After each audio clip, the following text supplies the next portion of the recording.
Thanks, Andy, and good morning, everyone. There's a big crowd today, which is good to see.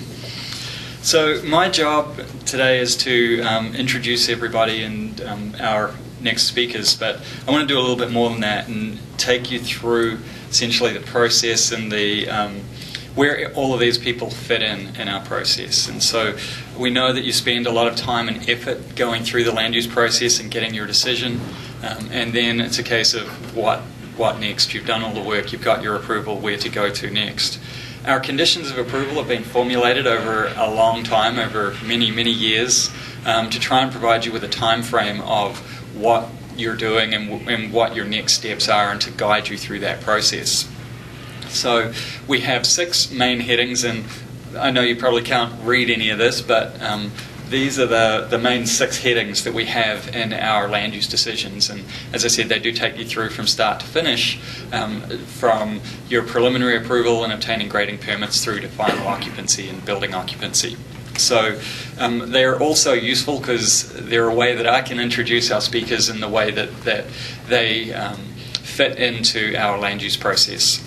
So when you receive your decision of approval, the first thing that you have at the front or at the top of your conditions is prior to commencing any on-site improvements, including grading, excavation and fill activities. So these are essentially conditions just to notify that you do have that step to go through. You have to obtain grading permits, which is the first point there, and you have to obtain your Clean Water Services site development permit.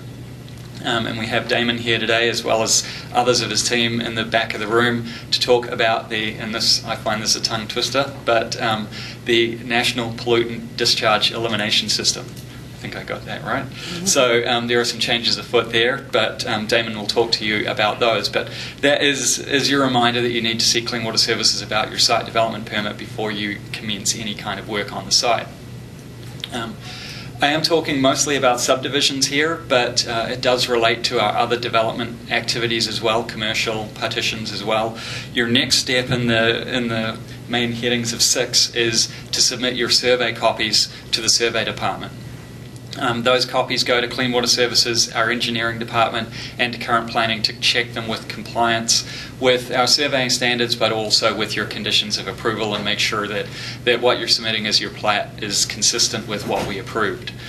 It is also an important step to get that done before you submit your surveys, your final surveys to the survey department, which comes under our 3rd heading, which is prior to final approval and subdivision plat recordation.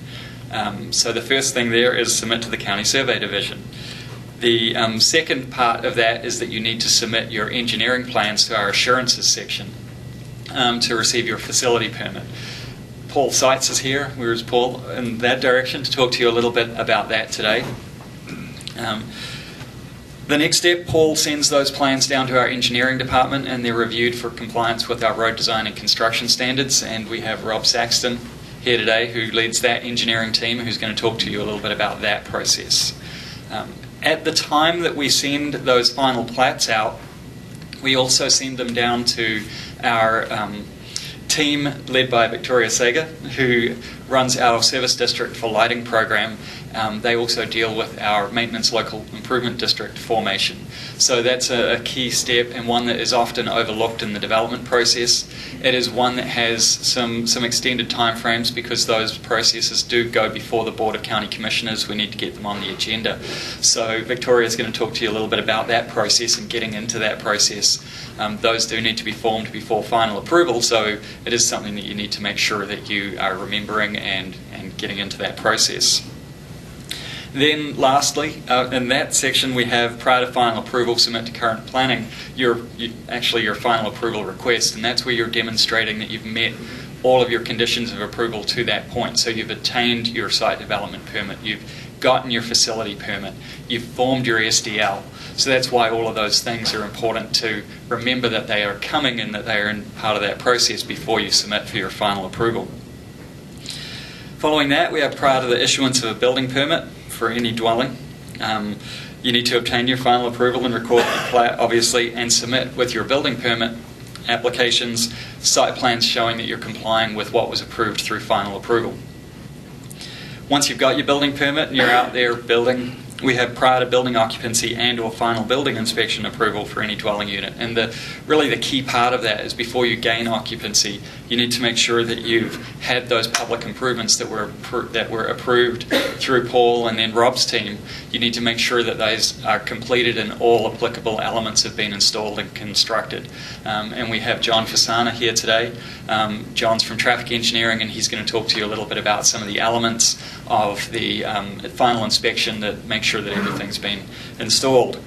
The last of our 6 headings is our additional conditions, which are mostly administrative conditions, which talk about things like your time limits for expiration, transferring permits, maintenance of site distance, that kind of thing.